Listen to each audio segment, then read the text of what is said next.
नमस्कार साथियों, हम इस वीडियो में देखते हैं कि आईपीआर किस तरह से भरा जाता है। पहले आईपीआर की डेट 31 जनवरी थी, अब इसे बढ़ा करके 31 मार्च 2024 कर दी है। तो जो भी साथी थर्ड ग्रेड से सेकंड ग्रेड हो, चाहे सेकंड ग्रेड से फर्स्ट ग्रेड हो, जितने भी पुराने कार्मिक हो चाहे नए कार्मिक हो, सभी को ये भरना है। और इसको भरने की प्रोसेस ये है कि सबसे पहले आप अपनी गवर्नमेंट एम्प्लॉय आईडी को ओपन करेंगे। गवर्नमेंट एम्प्लॉय आईडी को ओपन करने के बाद इस तरह के ऐप आपको उसमें नजर आएंगे। क्लियर आपको नजर आ रहा होगा। दूसरी लाइन में तीसरे नंबर पर राजकाज आईपीआर अचल संपत्ति विवरण, इसको जैसे ही आप ओपन करेंगे उसके बाद इस तरह का जो इंटरफेस आएगा आपके सामने। थोड़ा सा नेटवर्क का इश्यू के कारण हो सकता है, बाकी इस तरह का जो इंटरफेस आता है आपके सामने वो ये रहता है। अब इसमें आपको सबसे पहले क्या करना होता है, रेड कलर में आपको दिख रहा होगा अपडेट प्रोफाइल, ये जरूरी है पहले करना। जैसे ही आप इसे ओपन करोगे इस तरह के आपके सामने आ जाएगा, खुल जाएगा। और जैसे ही आप इसे खुलेगा यहां पर पूरी आपकी डाटा आएगी। जो भी डाटा है आपकी, नाम, फादर नेम, मिडिल नेम, पूरी डाटा आप यहां पर इसको चेक कर लेना। ठीक है, जैसे ही आप इसे देखेंगे पूरी अपनी डाटा आ जाएगी। नीचे आपके डिपार्टमेंट आ जाएंगे, जो भी आपका डिपार्टमेंट है किस से रिलेटेड वो आपका आ जाएगा। ध्यान क्या रखना है कि एम्प्लॉय पे स्केल एक तो ये चेंज होगा, दूसरा बेसिक ये है, ये आपकी चेंज हो जाएगी। और यदि किसी साथी का ये पूरा ब्लर आता है नए वालों का, तो उसमें आप अपॉइंटमेंटिंग डिपार्टमेंट में आपका जिस डिपार्टमेंट ने आपको ज्वाइनिंग दी है, जैसे सेकंड ग्रेड का तो होता है सेकेंडरी एजुकेशन, सेकंड ग्रेड और फर्स्ट ग्रेड का। बाकी थर्ड ग्रेड का होता है ये एलिमेंट्री एजुकेशन। पोस्ट आपको मिली है स्कूल एजुकेशन डिपार्टमेंट में, चाहे वो कोई सी भी ग्रेड का हो। इसमें कैडेर में आपको लिखना है राजस्थान एजुकेशन सब ऑर्डिनेट सर्विस। ठीक है, ये फर्स्ट ग्रेड और सेकंड ग्रेड के लिए है, सॉरी सेकंड ग्रेड और थर्ड ग्रेड के लिए। फर्स्ट ग्रेड के लिए आता है राजस्थान सर्विस, और सब टाइप में सब ऑर्डिनेट सर्विस आएगा सेकंड ग्रेड और रीट के लिए। इसके अलावा फर्स्ट ग्रेड में आएगा राजस्थान सर्विस।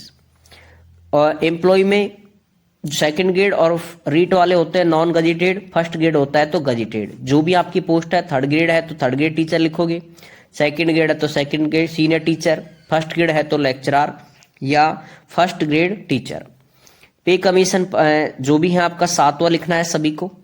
इस एम्प्लॉय स्केल में आपको L10 third grade, 11 second grade और 12 फर्स्ट ग्रेड। यहां पर आपका बेसिक पे की जगह आपका आएगा फिक्स वेतन।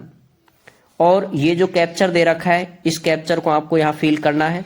कैप्चर के बाद में आई हेयर, इस पे आप ओके करोगे, इसको कर दोगे सेव।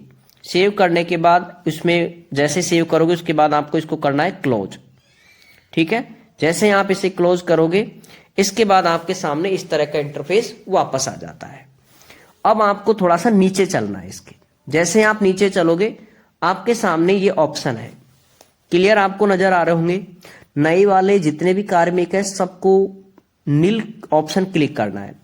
तो यहां पर जैसे please click to fill IPR with no property return, इसको आप जैसे ओपन करोगे इस पे, जैसे आप इसे दबा यहां पर करोगे इस तरह का इंटरफेस आ जाएगा। जैसे आप यहां पर फिल करना है NIL नील, जैसे आप फिल करोगे उसके बाद आपको करना है सबमिट। सबमिट जैसे ही आप करोगे, जैसे मैं इसको कर रहा हूं, बाकी मेरा पहले से भरा हुआ है ये नील पे, जैसे ही उसको सबमिट करोगे, जैसे ही सबमिट इसको सबमिट करने के बाद में तुरंत आपके पास में OTP जाएगा। देखो इसके बाद में यस का ऑप्शन और यहां पर इस तरह का पूरा खुल जाएगा आपका ये, और नीचे आपका नाम, पूरी डाटा, नील का ऑप्शन यहां पर क्लिक हो जाएगी। ये करने के बाद नीचे जैसे आप कंप्लीट सबमिट करोगे उसके बाद आपका OTP आएगा। नीचे नीचे आप ओके करोगे इसमें। ठीक है, जैसे ही नीचे देखो यहां पर लिखा हुआ है वेरीफाई एंड सबमिट। जैसे ही आप वेरीफाई एंड सबमिट करोगे उसके बाद वहां पर सीधा आपका आधार कार्ड का मांगेगा, OTP और उस ओटीपी को जैसे ही आप सबमिट करोगे आपका आईपीआर फिल हो जाएगा। अब जिन साथियों का कोई रिटर्न नहीं है उनको तो नील करना है, लेकिन जिनका रिटर्न है, जिनको फिल करना है, वो कैसे करेंगे? वो यहां से क्लिक इसको हटाओ। ठीक है, अब इसमें देखो जो आपने किया है, प्रॉपर्टी टाइप आपका क्या है, किससे आपने ली है, आपकी एग्रीकल्चर है, कॉमर्शियल है, रेजिडेंशियल है, इंडस्ट्रियल है या ऑर्डर है, जो भी आपके पास में है वो लिखोगे यहाँ पर। ठीक है, जैसे एग्रीकल्चर की है तो एग्रीकल्चर आप क्लिक कर दोगे। प्रॉपर्टी सब टाइप, जैसे आप इसे ओपन करोगे यहाँ पर है फार्म हाउस है, प्लॉट है, लैंड है या ऑर्डर है, इसको भी आप करोगे। जैसे ही एड्रेस में आपको कहां पर है ये, उसका पूरा एड्रेस लिखोगे। ठीक है, वार्ड नंबर, पिन कोड, ये सब। अब इसके बाद इसमें है ओनर्ड बाय, किससे आपने, इसके ऑनर कौन है, सेल्फ हो, डिपेंड हो या सारी फैमिली है तो जॉइंट में। ठीक है, सेल्फ है तो सेल्फ में।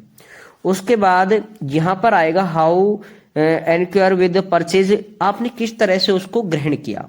ठीक है, तो उसमें देखो एक एक ऑप्शन आप ओपन करोगे मैनर में, तो इसमें आएगा आपने परचेज किए हैं या अनहेरिटेज विल है, गिफ्टेड है या ऑर्डर है, तो जैसे आपने परचेज किए है। अब सब मॉनर में इसमें देखो आप, इसमें ऑप्शन खुल रहे हैं आपको कि आपने लोन से लिया है, सेविंग से लिया है, फाइनेंस सपोर्ट से लिया है, जो भी आपको है किसी एक पर ओके करना है। ठीक है, फाइनेंस सपोर्ट ले लो या फिर इसका लोन से ले लो। इसको करने के बाद इसमें यहाँ पर डेट लिखनी है कि कितनी तारीख को आपने परचेज की है।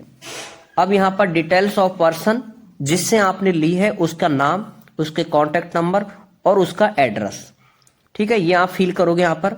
उसके बाद है प्रेजेंट वैल्यूएबल टू प्रॉपर्टी, इस समय वर्तमान में उसकी कितनी वैल्यू है वो आप यहाँ पर फिल करोगे। एनुअल इनकम होती है या नहीं होती है वो लिखोगे, और होती है तो कितनी होती है वो लिखोगे आप। रिमार्क में आपको कुछ नहीं लिखना और इसको सेव करना है, और वही ऑप्शन पे वही वापस जो प्रक्रिया होती है, ओटीपी आएगा आपको आधार कार्ड का, और इस तरह से आपका ये फिल हो जाएगा। ठीक है साथियों, निश्चित रूप से आपको क्लियरली समझ आया होगा। फिर भी किसी साथी को दिक्कत होती है तो इसके लिए मुझे कमेंट्स कर सकता है।